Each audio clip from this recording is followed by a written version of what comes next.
My affair partner wanted to celebrate Father's Day. That sentence still sounds ridiculous when I say it out loud. At the time, though, I didn't realize how much damage those 6 words would cause. The worst part wasn't what Ryan said. The worst part was watching my daughter hear it and realizing I had created the situation that allowed him to believe he had the right. It happened 3 years after my divorce, 3 years after I left my husband, Noah, 3 years after I convinced myself I was chasing happiness. At first, everything seemed to work out. Ryan and I moved in together. We bought furniture together, took vacations together, built routines together. The kind of things that make a relationship feel real, permanent. For a while, I thought I'd made the right decision. Then reality showed up. Ryan wasn't a bad person. That's important. He just wasn't Emma's father. And no matter how much time passed, he never seemed to fully understand the difference. Emma was 15 when the divorce happened. Old enough to understand what I'd done. Old enough to know why her parents weren't together anymore. She was polite to Ryan, respectful, civil, but she never treated him like family.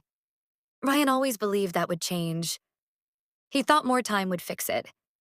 He thought enough birthdays, holidays, and dinners would eventually make him part of her world. He wasn't entirely wrong. Emma grew comfortable around him. She stopped being distant, started talking more, laughing more, trusting him more. But there was always a line, a boundary she never crossed.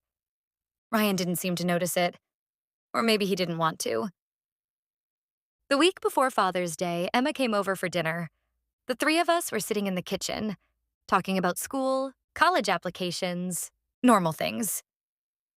Then Ryan smiled and asked, "So, what are we doing for Father's Day?"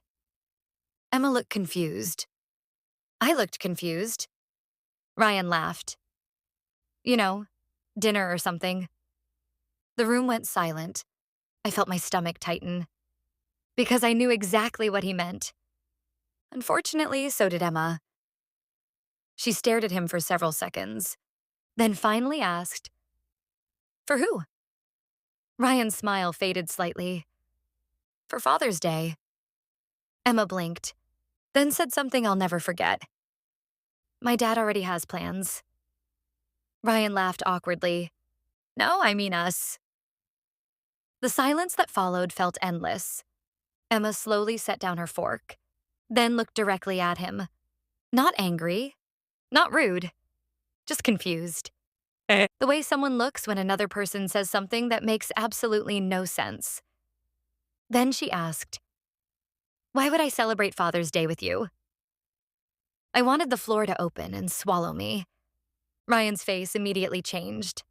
Not angry. Embarrassed? Caught off guard. Like he'd expected a completely different response. "I've been in your life for 3 years." Emma nodded. "Okay." Another painful silence. Then Ryan said, "I thought we were close." Emma looked uncomfortable. "I like you." The words sounded careful, measured. Then she added, "But you're not my dad." Nobody spoke. Ryan nodded slowly. The conversation died right there. Emma left shortly afterward. The drive home was quiet. Ryan barely spoke. Neither did I. Eventually, he broke the silence. That was harsh. I stared out the window. "No." "What do you mean, no?" I looked at him. She was honest. Ryan sighed heavily. "I've done a lot for her." "I know." "I've been there for her."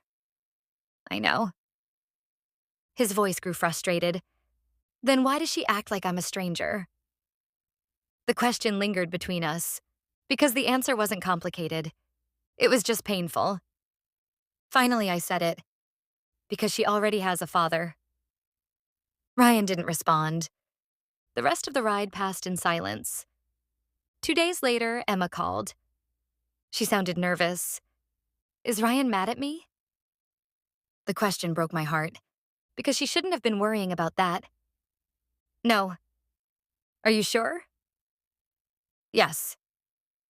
She hesitated, then quietly asked, Did I do something wrong? I immediately answered, No. The certainty surprised even me, because for years I'd spent my time defending my decisions, explaining them, justifying them. But in that moment, there was nothing to justify. Emma had simply told the truth. The following Sunday was Father's Day. Emma spent the entire day with Noah, as she should have. They went fishing, got lunch, took pictures, the same traditions they'd shared for years. That evening, she posted one photo online. Just her and Noah smiling beside a lake. The caption was simple. Happy Father's Day, Dad. Ryan saw it. I knew because he stared at his phone for almost 10 minutes, then finally put it down. For the first time since I'd known him, he looked defeated. Not angry, not jealous, just sad. That night, he asked me a question I don't think he'd ever asked himself before. Do you think she will ever see me that way? I already knew the answer, but saying it felt cruel, so I stayed quiet. Ryan nodded. Apparently, silence was enough. Then he surprised me. Maybe I've been trying to win a position that isn't open. I looked at him. He laughed softly. She already has a dad. For the first time, he actually understood. The realization changed something. Not immediately, but gradually. Ryan stopped trying to become Emma's father, stopped expecting Father's Day recognition, stopped measuring their relationship against Noah's. And strangely enough, things improved. Without the pressure, Emma relaxed. They became friends, actual friends. Not substitutes, not replacements. Just two people who cared about each other. A year later, Father's Day arrived again. Emma spent the morning with Noah, just like before. Then she stopped by our house in the evening. Before leaving, she handed Ryan a small gift bag. Ryan looked surprised. So, this isn't a Father's Day gift, right? Emma laughed. No. Ryan smiled. Good. Then she handed him a card. The front read, Thanks for not trying to be my dad. Inside, she'd written, You became something better. You became Ryan. For several seconds, nobody spoke. Then Ryan laughed and wiped his eyes. And that's when I finally understood what I'd spent years missing. The strongest relationships aren't built by forcing people into roles.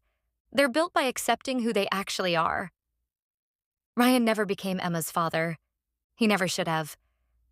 That place was already taken.